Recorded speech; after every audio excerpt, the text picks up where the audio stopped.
hermanos, el ministerio apologético Don Bosco es tu ministerio también. Amén, amén. Gracias. La gloria a Dios. Hermanos, este tema que vamos a compartir, pues envío saludos a todos ustedes hasta ese hermano precioso país de Costa Rica. Y también si alguien se une de otro país, ¿verdad? Que el Señor le bendiga. Tantos hermanos evangelizadores que han pasado en estos días durante esta actividad preciosa de formación, de encuentro con la palabra de Dios. Ha sido, me imagino, maravilloso el encuentro. Quiero compartir algo muy, muy interesante antes de iniciar con esta enseñanza. Y es que la semana pasada, el fin de semana pasado, estuve en un retiro en unas montañas en una ciudad que se llama Fort Payne, en Alabama, y nos reunimos 140 hombres. Un retiro se llama Vida en el Espíritu, que es el retiro de la renovación carismática. Me invitaron a impartir ese retiro junto a mi hermano Marcos Chao, un gran siervo de Dios, también nicaragüense, que vive acá en Estados Unidos. Y bueno, llevo muchos años conociendo a Marquitos y hemos compartido muchas veces la evangelización. Pero resulta que en ese fin de semana, especialmente el viernes pasado, llegué a los 30 años evangelizando. Estaba cumpliendo ese día 30 años de haberle dicho sí al Señor. Tenía 20 años cuando le dije sí al Señor. Y recordé tantas cosas platicando con Marquitos, pero resulta que me llevó tremenda sorpresa porque acaban de ordenar al primer obispo de origen nicaragüense en Estados Unidos. Y se llama Bismarck Chao. El nuevo obispo fue nombrado en New Jersey, en Newark. Y resulta que Marquitos es hermano del nuevo obispo, hermano de sangre. Y fue tan emotivo escucharlo predicar, hablar de la historia de su hermanito menor y cómo Dios lo llevó hasta donde hoy lo tiene. Me impresionó mucho el testimonio del hermano. Y quería iniciar esta enseñanza, la Biblia como guía de la vida. Lo he dividido en 4 aspectos que vamos a compartir. Cuando escuchamos la palabra guía, podríamos encontrar muchos sinónimos de la palabra guía. Es algo a seguir, reglas a seguir, algo que está escrito y que hay que cumplir. Pero ¿qué sucede? Yo les doy un ejemplo. De repente compramos algo electrónico o algo más complicado. Compramos un mueble que viene todo desarmado para poner libros, un librero. Y generalmente nosotros cometemos el grave error de comenzarlo a armar sin ver la guía. Porque decimos, no, se mira fácil.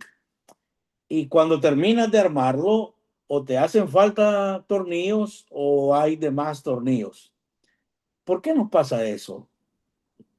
¿Por qué no seguimos la guía? ¿No cree usted que sería más, decir, más fácil, en el buen sentido de la palabra? Sería más adecuado, te esforzarías mucho menos, incluso te enojarías menos. Pues la Biblia, la palabra de Dios, como guía en nuestra vida, yo oré mucho al Señor, pensé mucho qué puedo escribir en este tema. Se lo puedo compartir luego, yo se lo puedo enviar a Edith, está todo escrito, no hay ningún problema con eso. Pero aquí hay una situación, hermano. Cuando nos dan una guía y conocemos ya la guía, podemos caer en el gravísimo error de querer hacer una pequeña guía a mi manera. Y ahí es donde surgen las rupturas, los cismas, ahí es donde surgen los hermanos evangelizadores, incluso católicos, que tristemente han decidido separarse de la iglesia o seguir llamándose católico, pero desde una trinchera extraña, atacando, rara, etcétera. La Biblia en la tradición de la iglesia, querido hermano, es mucho más que un texto antiguo. Es el fundamento vivo que orienta a cada aspecto de la existencia humana. Voy a repetir esto. Orienta a cada aspecto de nuestra existencia humana, desde la fe hasta la moral, de lo cual se habla muy poco hoy. Hoy queremos solo interpretar, por eso les digo, ahí está el problema de querer crear tu propia guía. La guía ya está hecha. Tradición, y eso todos nosotros lo sabemos, magisterio y la Biblia, como católicos. Pero ¿qué sucede, hermano?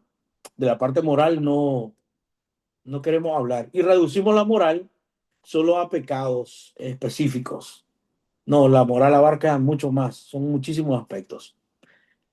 Entonces, la Sagrada Escritura, la Biblia, la tradición en la iglesia nos enseña que no es simplemente un texto antiguo, sino fundamento que orienta cada aspecto de la existencia humana, desde la fe hasta la moral, la espiritualidad, la vida comunitaria. Y vamos a profundizar en cada uno de estos puntos que nos permitan comprender cómo la Sagrada Escritura se convierte en una guía, uso esta palabra, integral para la vida cristiana. Primer aspecto, la Biblia como norma de fe y moral.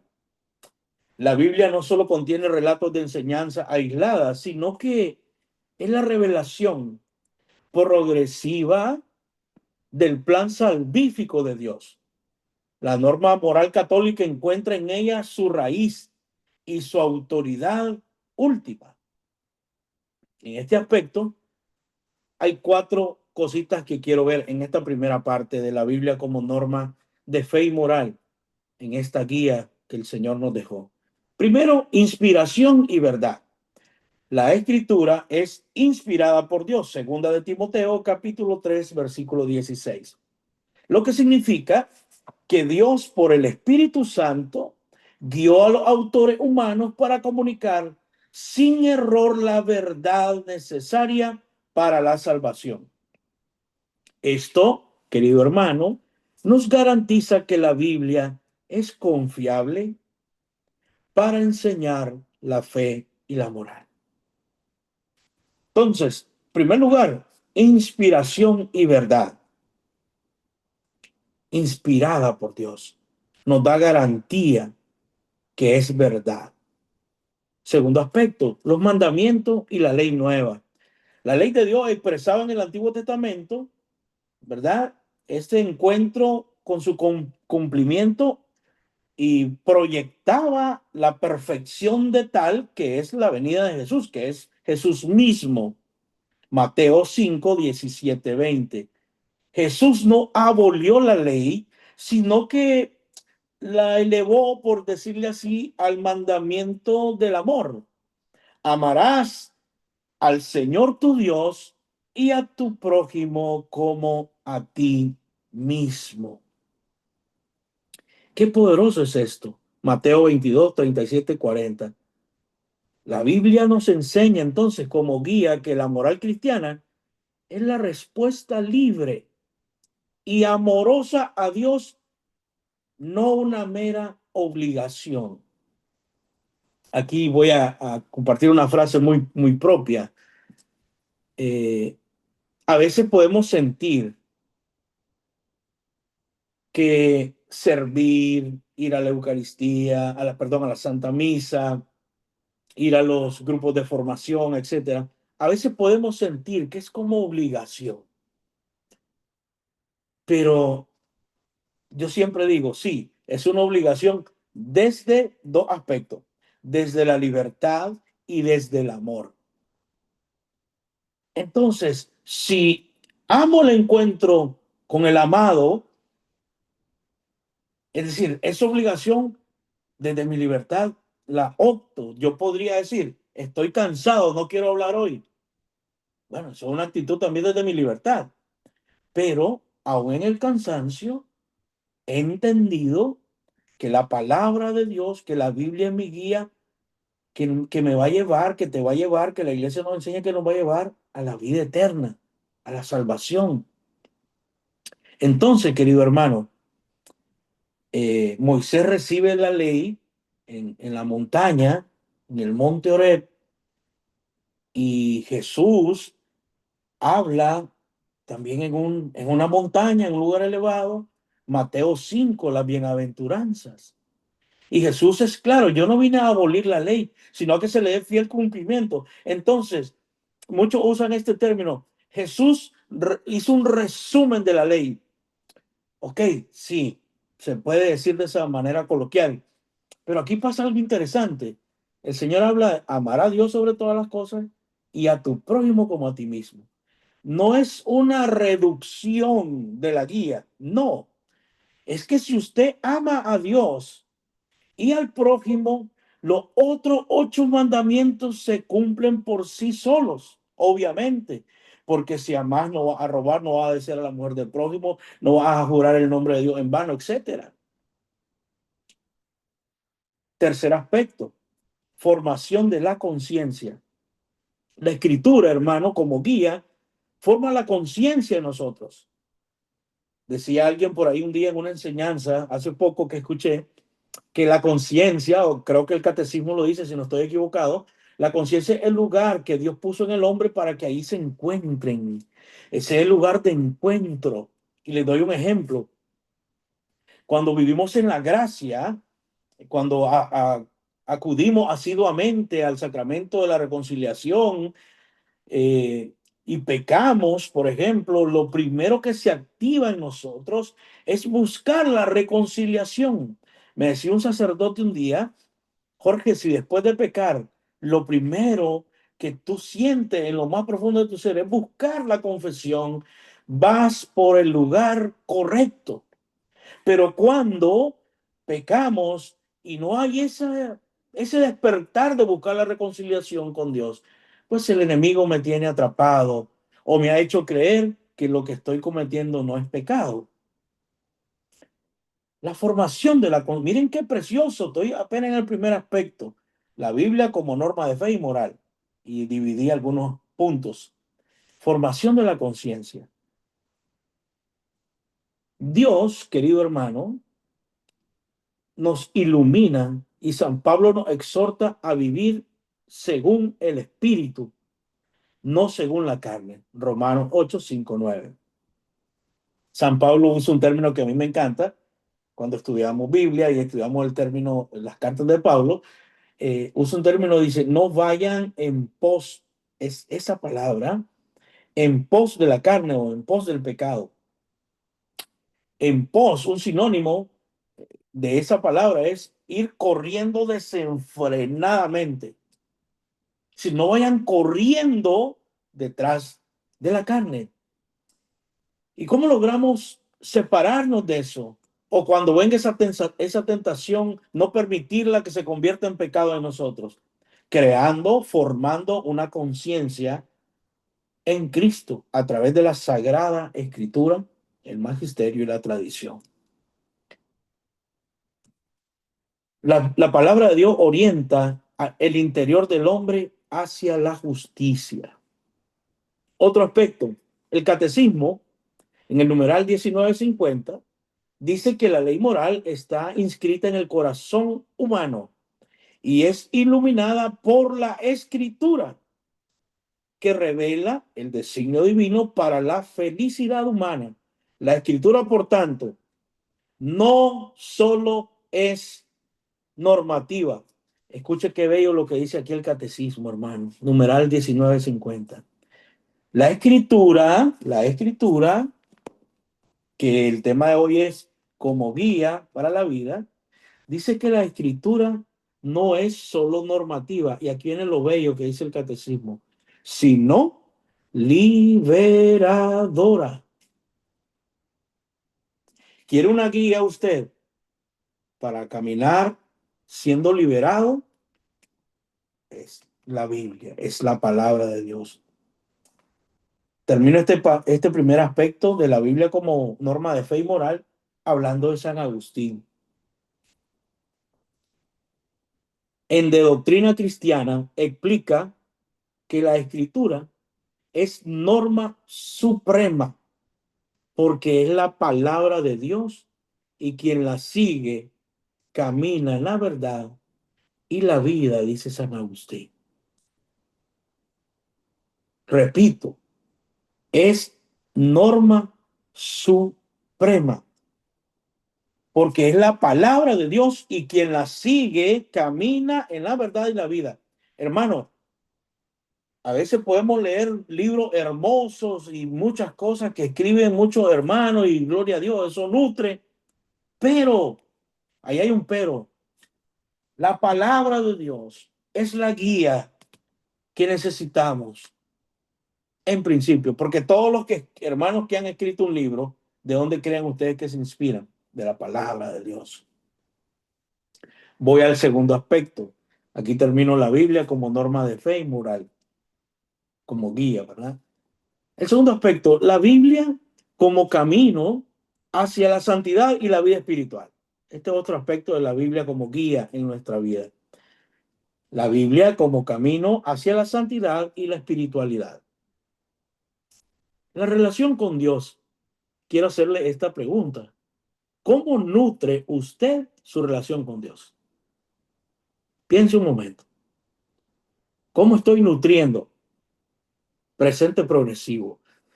¿Cómo estoy nutriendo? Piense un momento. Si tiene ahí una hojita, anote. ¿No la estoy nutriendo como antes? Mi relación con Dios. Ya no oro como antes. Ya no ayuno. Ya no leo la palabra. Ya no rezo el Santo Rosario. Ya no quiero ir a la Santa Misa. Ya no quiero ir al grupo. Ya no me quiero formar. Piense un momento.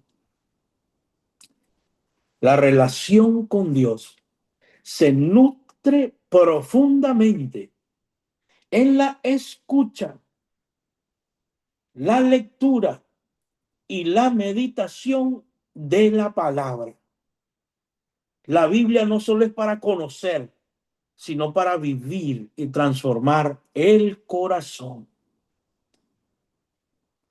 Ahora, si la Biblia es la guía de mi camino hacia la santidad y la espiritualidad, yo voy a poner un ejemplo hermoso, el ejemplo de la Santísima Virgen María.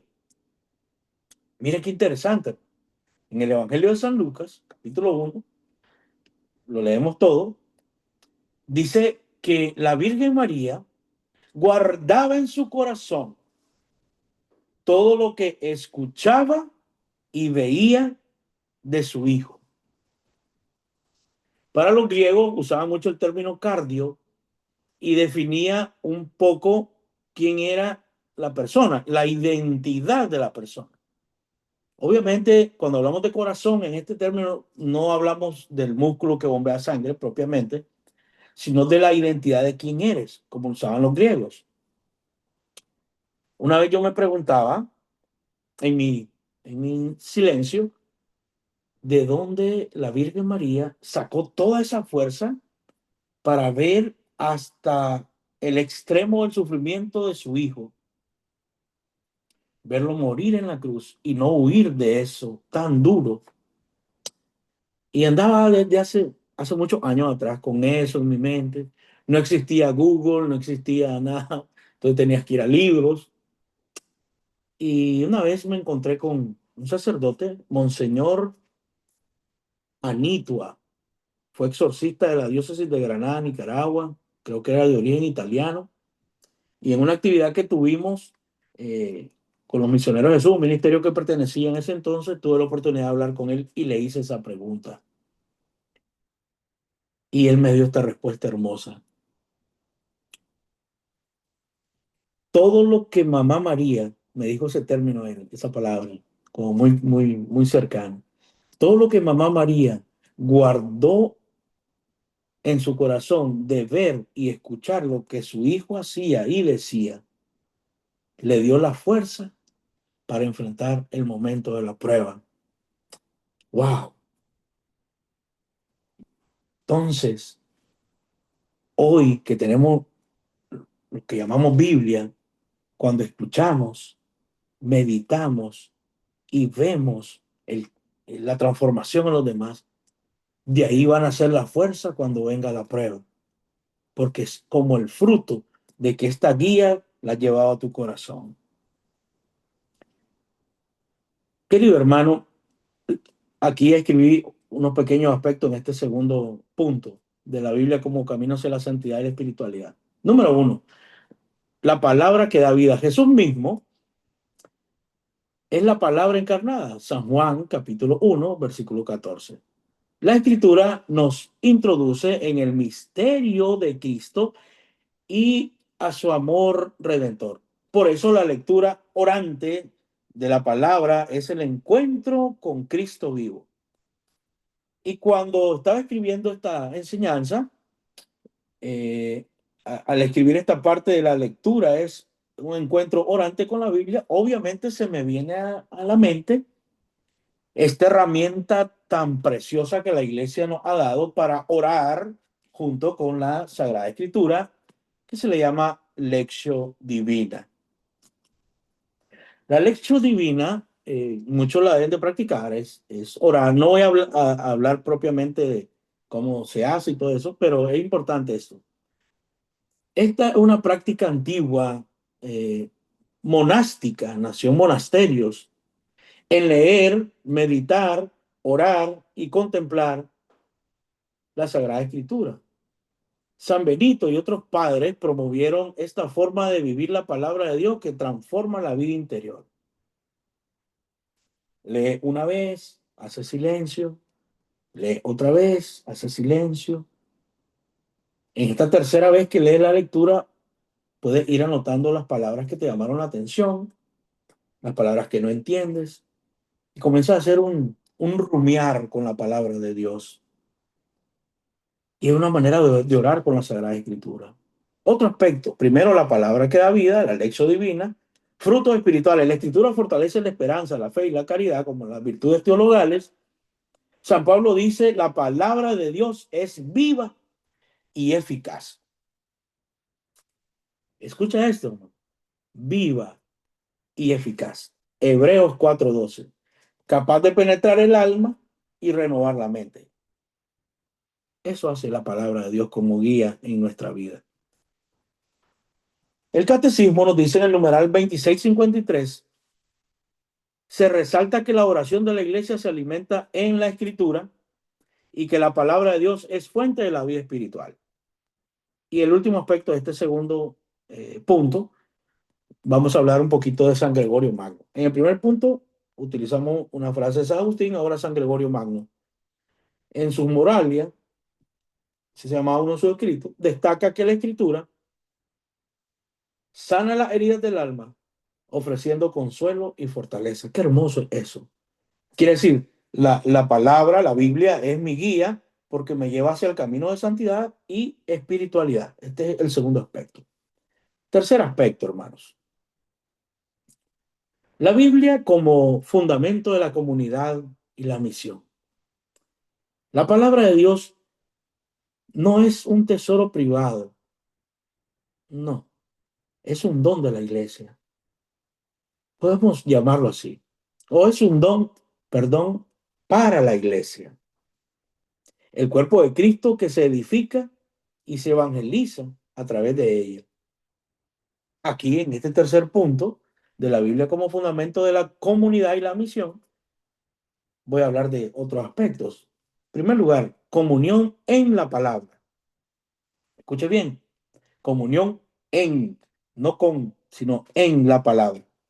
La iglesia se define como pueblo de la palabra, dice el Catecismo numeral 81, donde la escritura es proclamada en la liturgia, celebrada en los sacramentos y vivida en la caridad. Wow, eso está hermoso. Nosotros escuchamos la palabra de Dios cuando vamos a la Santa Misa, la meditamos en los sacramentos, siempre está la palabra de Dios, pero eso debe dar un fruto afuera. Hoy le llamamos evangelización, pero ese fruto es llevar caridad. Evangelizar es llevar caridad, es llevar el amor, es llevar el querigma. El querigma que te habla que Dios te ama, pero que si sigue en el pecado no puedes vivir esta profundidad del amor de Dios, pero que también Jesús me salva Y Jesús salvándome me envía a, a que lo reconozca como mi Señor, el señorío de Jesús, y eso me lleva a tener una vida comunitaria a través del Espíritu Santo. Usted le puede predicar en 2 minutos a una persona, ese es el querigma. Entonces, qué hermoso que, primer aspecto, la Biblia como fundamento de la comunidad y la misión es tener comunión en la palabra. Y esto hay que profundizarlo. Usted puede tener algunas lecturas muy personales, ¿verdad? De la palabra de Dios.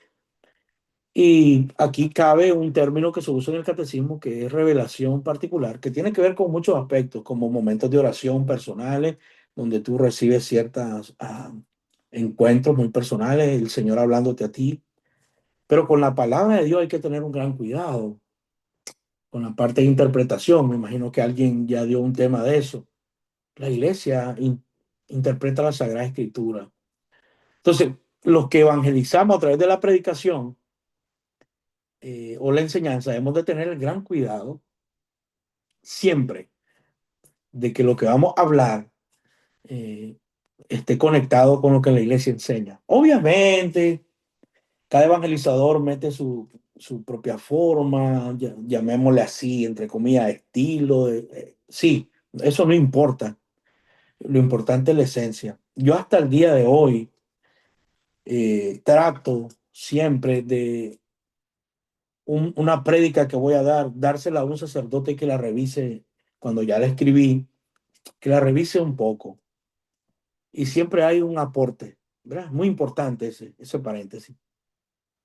Segundo aspecto, la proclamación pública, la lectura y la homilía dominicales son momentos centrales en la vida comunitaria, donde la palabra une a los fieles y los impulsa a la misión.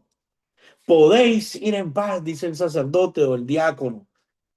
Significa que esta celebración continúa allá afuera con el testimonio de vida, proclamando que Jesús es bueno, que es santo, que es Dios, que nos llama, que nos quiere reconciliar, llevando su buena nueva.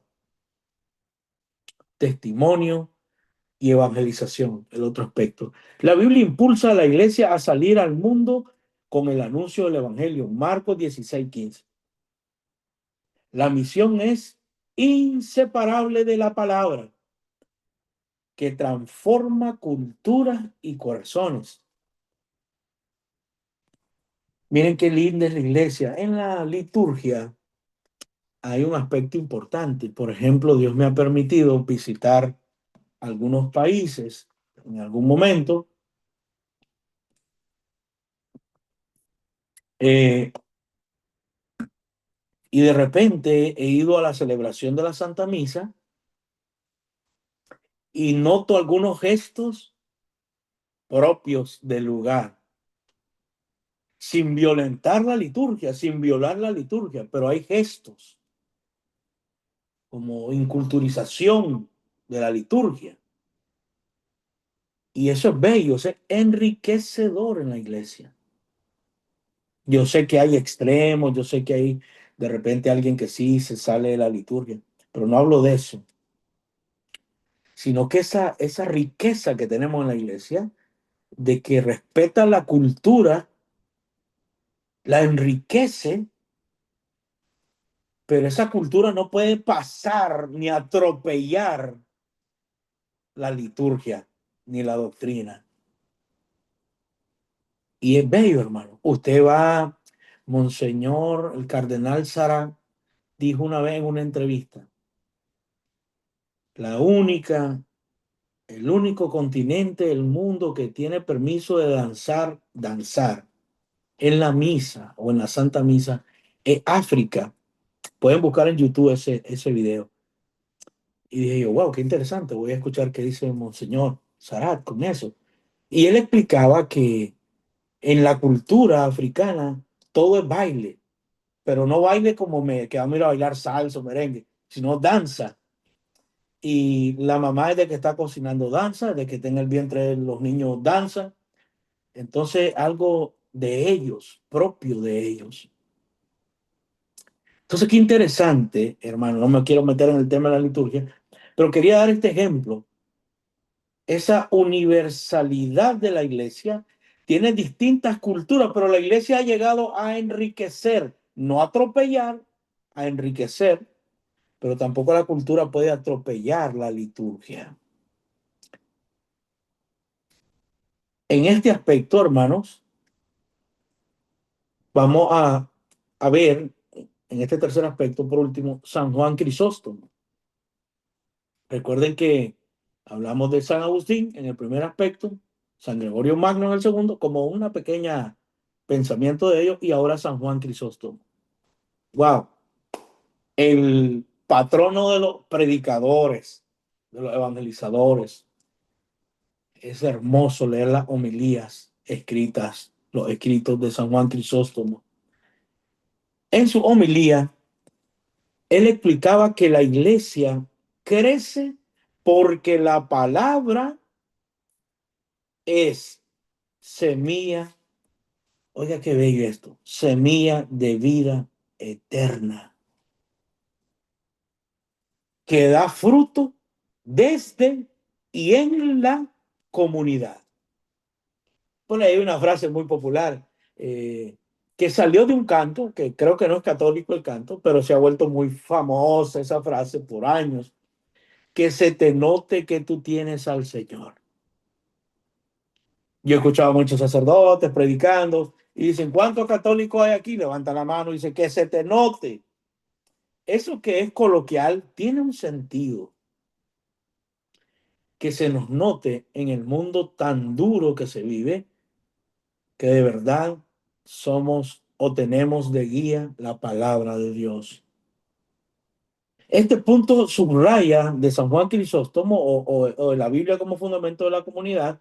Este punto subraya que la Biblia es el alma de la iglesia, que la vida comunitaria y la misión están arraigadas, sus raíces la tienen en la escritura, en la escucha, la meditación y la praxis de la palabra de Dios. Y por último, el último aspecto, la interpretación de la Biblia en la tradición y magisterio de la iglesia. Pero aquí sé que otro hermano, otro invitado va a abordar eso. Yo no lo voy a abordar desde técnicamente hablando, sino la Biblia como guía. Pero para que sea una verdadera guía es súper necesario este punto y el último, la interpretación de la Biblia en la tradición y magisterio. La riqueza, hermano, y profundidad de la Biblia requieren una interpretación guiada para evitar ¿qué? Errores y mantener una palabra muy importante, unidad de la fe.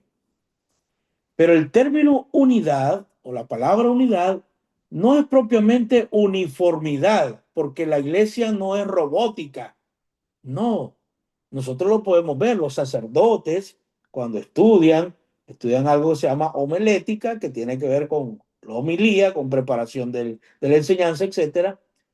Pero los sacerdotes tienen muchas herramientas por su formación y obviamente el Espíritu Santo. Y usted puede ir a 5 misas el mismo domingo y va a escuchar algunas interpretaciones de la liturgia ese día de la palabra un poco distintas, pero no significa eso que están hablando cosas que no son. No, hay unidad de fe, hay unidad de espíritu, pero no es uniformidad propiamente. No es que todos van a decir lo mismo, porque pueden haber varias interpretaciones de un mismo texto, pero ellos están en la capacidad, la formación, la vocación para hacerlo. Entonces, aquí voy a hablar de 4 aspectos rapidito. Uno, unidad en la revelación. La escritura y la tradición forman un único depósito de la palabra de Dios. Dice el catecismo, en el numeral 97, la tradición es la transmisión viva que interpreta y aplica la escritura.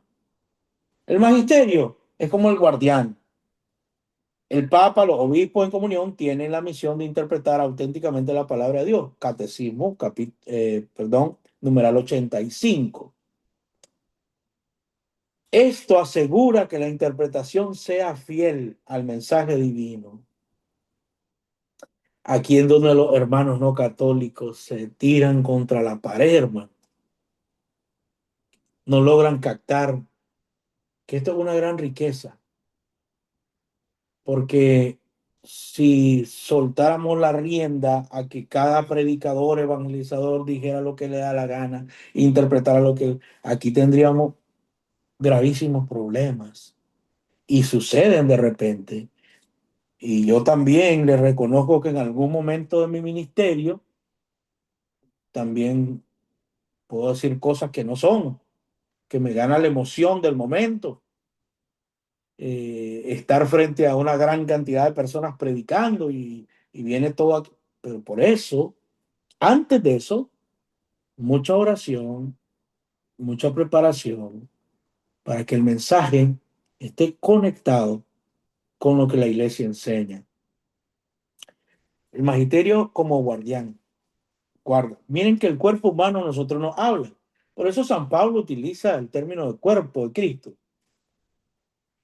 Eh, yo estuve con algunas cuestiones de salud, no encontraba qué eran y bueno, tú sabes que comienzan a investigar y habían algunos malestares por acá y uno lo primero que piensa que puede ser el corazón y gloria a Dios que el corazón está funcionando bien, todo está bien, pero encontraron unas eh, que vulgarmente le dicen piedra en la vesícula y eso me está dando algún problema. Pero tiene solución. La solución es quitarla, ¿verdad? Yo siempre digo, hay dos soluciones. Creo firmemente que el Señor puede hacer una obra, creo firmemente, pero también creo firmemente que el Señor puede usar la ciencia. Eso es lo que yo creo firmemente. Y bueno, entonces me acaban de hacer un estudio y me dicen que aquí en Estados Unidos es un poco diferente por los seguros. No es que si te encuentran eso, te dicen mañana te opero, no, ahí solo que vayas con una gran emergencia y todo eso. Pero entonces los médicos, mi médico de cabecera le hizo estudio, me hicieron un CT scan, me hicieron unos ultrasonidos. Y dice el doctor, mira, sí te ha estado molestando con esos problemitas, pero no tiene infectado eso todavía, no hay una infección, las paredes no están infectadas.